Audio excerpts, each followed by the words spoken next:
Hey, YouTube.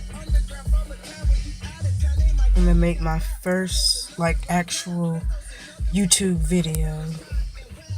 I haven't made actual video for YouTube, from YouTube in a long time. But anyway, I think this is just completely ironic. Mary J. Blige is on the radio, and I don't know the name of the song with her and Kanye, but basically she's saying, love yourself. And that's the topic of my message. I don't know the name of the song, but it's a really good song.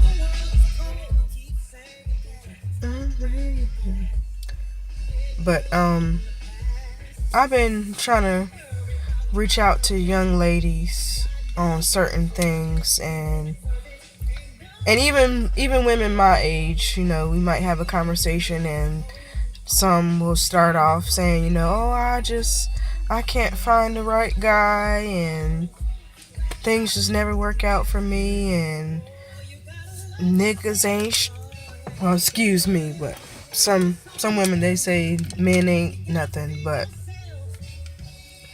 I notice that these same women, and I'm not here to offend anyone. If you are, I'm sorry, but I'm not here to offend anyone. I'm just here to inspire women to grow. Do something different. This century, this millennium, this era, it's messed up. We got this low class, low vibrational music. Just the wrong things are being promoted. It's just everywhere. Everywhere you turn, it's just some low vibrational type of stuff going on. And I'm just here to just invoke everybody to grow. Trust me, growth is what you need. There's nothing wrong with growing. I am so proud of myself for growing. I'm 31 years old now, and I don't know what it is, but it's like ever since I turned 31, like a light switch went off. I'm not taking no more bullshit. Not from men, not from friends, not from associates, not from coworkers, not from employers, managers, whoever. I'm not taking it. If it ain't right, I'm not accepting it.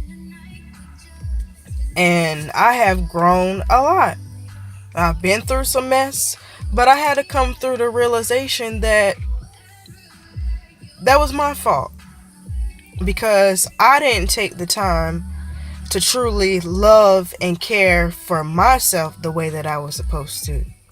The way that I grew up, I was taught, take care of everybody else. You put yourself last. Of course, everyone gonna say your kids come first and your husband come first.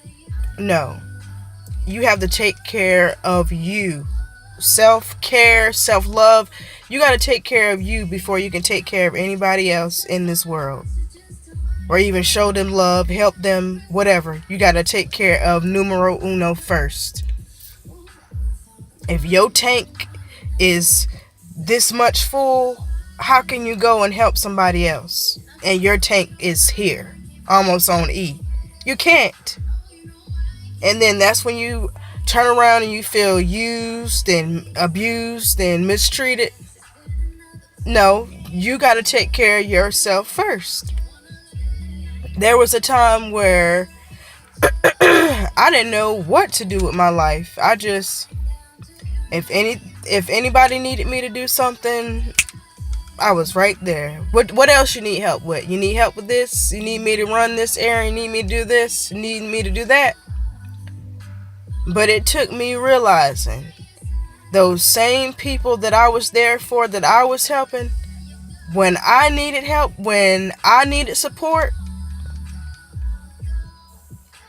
When I needed support, I just didn't have a good feeling about it.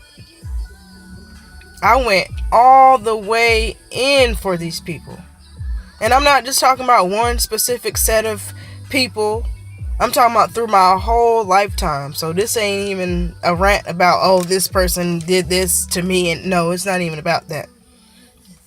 But anyways, I showed them love. I showed them support any way that I could. I was there. But when I needed it,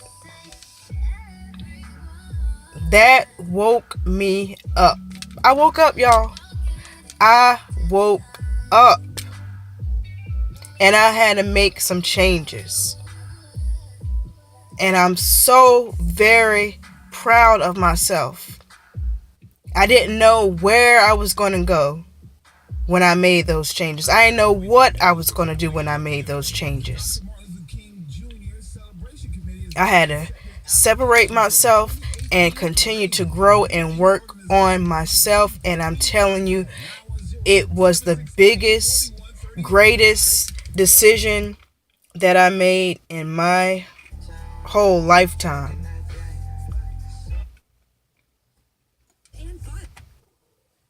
And I'm so glad that I made that change.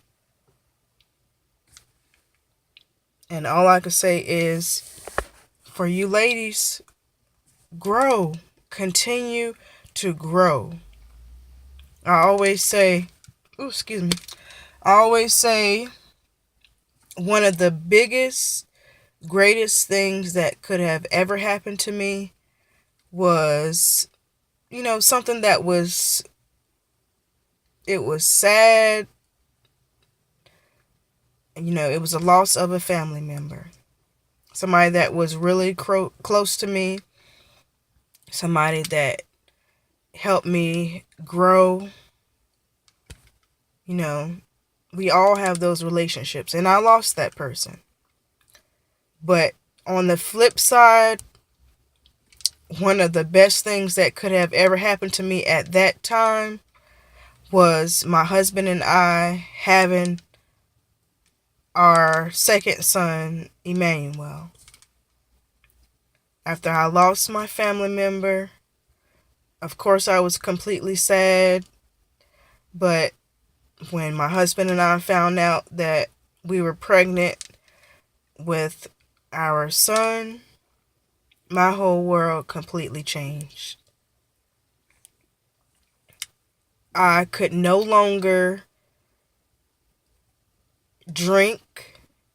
I could no longer smoke. Well, not that I was ever like a smoker, but anyways, it was kind of like I had to go in rehab. Not that I needed rehab, but it was just like going into a cocoon for me.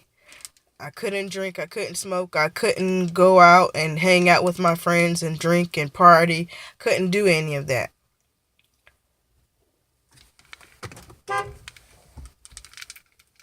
I couldn't do any of that. Go ahead in. I couldn't do any of that, and I needed that. So while I was pregnant, you know what I did? I got on YouTube.